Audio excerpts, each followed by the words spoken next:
Frank Talks. Kung ibenta.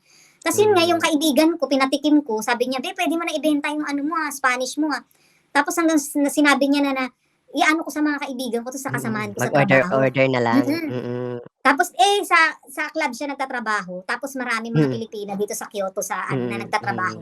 Tapos dun sa mga kasamahan niya sinabi niya na, "Oh, ano, may nagbebenta ng tinapay yung ano, gano'n, try niyo, gano'n, gano'n." So, nagluto ako kasi ano, nagbenta nga ako hanggang sa binenta ko sa kanila, tapos hanggang sa nasarapan na nga sila.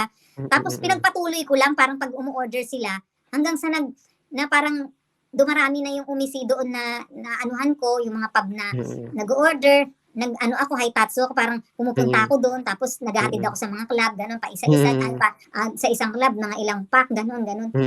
Tapos talagang ano, doon ko na nasimulan na yung i-ano, hanggang sa natutunan ko na rin, sabi ko, gawa kaya ako ng ano, ng pandesal. Frank Talks.